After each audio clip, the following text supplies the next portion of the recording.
Friends, मैं आपको ये आज बताने जा रहा हूँ कि डीमैट अकाउंट में किसी भी शेयर को कैसे खरीदा जाता है।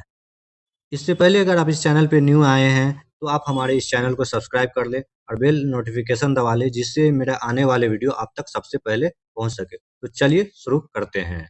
अगर आपको इसके लिए आपको शेयर को खरीदने के लिए आपके पास एक डीमैट अकाउंट होनी चाहिए। तो मैं जिस डीमैट अकाउंट पे आपको बता रहा हूँ ये कुछ अप स्टॉक का है। आप अपनी सुविधा के अनुसार जो भी आपके पास डीमैट अकाउंट हो, अप स्टॉक हो, जीरोधा हो या कोई बैंकिंग का हो, आप उसमें कर सकते हैं। तो चलिए मैं बताता हूँ कि शेयर को खरीदा कैसे जाता है। जब आप अपने डीमैट अकाउंट को या किसी भी ब्रोकर अकाउंट को खोलेंगे तो इस प्रकार से खुलेगा, जिसमें आपका कुछ शेयर का नाम होगा। अगर मान लीजिए मैं आपको बताऊं आईआरएफसी को खरीदने का, या दोस्त यह कोई रिकमेंडेशन नहीं है। शेयर बाजार में इन्वेस्टमेंट करने के लिए जब भी आपको शेयर खरीदना हो, आप अपने रिस्क एपेटाइट को ध्यान में रखते हुए और अपने फाइनेंशियल एडवाइजर से आप जरूर संपर्क लें, उसके बाद ही आप शेयर बाजार में इन्वेस्टमेंट करें। अगर मैं यहाँ आईआरएफसी को खरीदूं तो मैं ये देख रहा हूँ कि आईआरएफसी को जब आप खरीदेंगे तो ऊपर कुछ इस प्रकार से दिख रहा है: summary, chart, news and fundamental. ये कुछ यहाँ से है जिसके बारे में आप देख के स्टडी प्राप्त कर सकते हैं। अगर आप समरी पे आ जाए तो थोड़ा सा इसको स्क्रॉल डाउन करेंगे तो आप यहाँ पे देखोगे कि टुडेज मार्केट क्या है।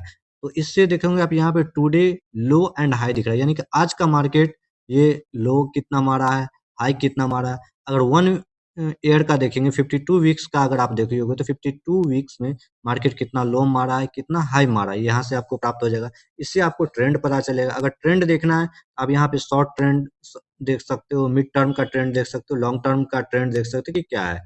आप कंपनी के सेक्टर के बारे में जानकारी है, कंपनी के प्रोफाइल के बारे में जाना है कि कंपनी किस सेक्टर में काम करती है, तो यहाँ पे ये देख सकते हो कंपनी फाइनेंस सेक्टर में काम करती है।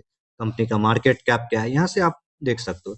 अब कंपनी को बाय करने के लिए इसके नीचे आप देखो एक बाय है, एक सेल है। उससे पहले आप यहाँ पे देखो एक चार्ट है, न्यूज है, फंडामेंटल है। तो अगर आपको फंडामेंटल हम शेयर को कैसे खरीदते हैं, तो शेयर को खरीदने का दो तरीका होता है। एक तो टेक्निकल का आधार पे होता है, यानी कि टेक्निकल पे जो बाय किया जाता है वो चार्ट को स्टडी करके भी बाय किया जाता है। और फंडामेंटल में कंपनी के फाइनेंशियल बैकग्राउंड को देखा जाता है कि कंपनी का फाइनेंशियल स्टेटस कैसा है।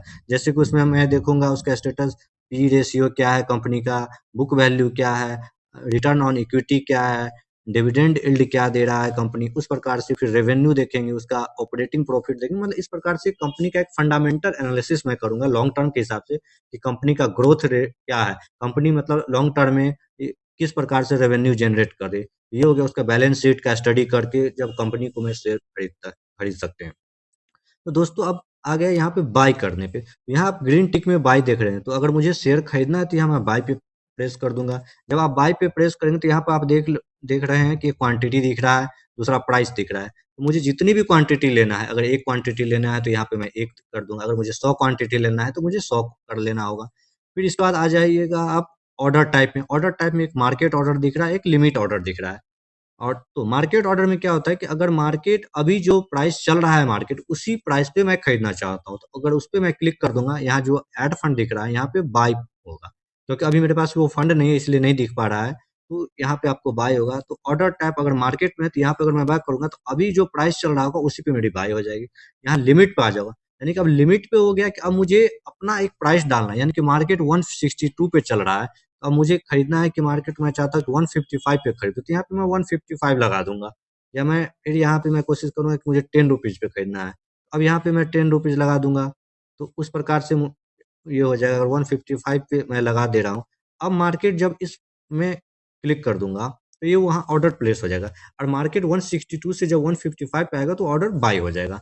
अब यहाँ पे आप उससे पहले यहाँ पे आप देखिए प्रोडक्ट में आ जाएंगे, जहाँ पे डिलीवरी है, यहाँ पे इंट्राडे है। यानी कि इंट्राडे ट्रेड वो ट्रेड होता है जो, यानी कि मैं सेम डे में ही मुझे उसके बाय और सेल करना हो, यानी कि इंट्राडे ट्रेड को मैं आगे होल्ड कैरी फॉरवर्ड या होल्ड नहीं कर सकता हूँ। अगर मुझे होल्ड करना है किसी भी शेयर को तो मैं उसे डिलीवरी बेसिस पे खरीदूंगा। जब डिलीवरी बेसिस पे अगर आप खरीद लेंगे तो इस प्रकार से जब आप क्लिक करेंगे तो सारा इंटरफेस इस प्रकार से आ जाएगा। अभी पैसा नहीं है तो फिर वो हो जाएगा, इसके बाद वो बाय हो जाएगा। फिर बाय हो जाने के बाद अगर आप इसे कहाँ देखेंगे तो आप पोर्टफोलियो में आ जाइएगा। जब पोर्टफोलियो में आ जाएगा तो अगर आज आपने जो भी शेयर खरीदा वो आपको पोजीशन में दिखने लगेगा, यानी कि T+1 डेज का होल्डिंग टाइम होता है।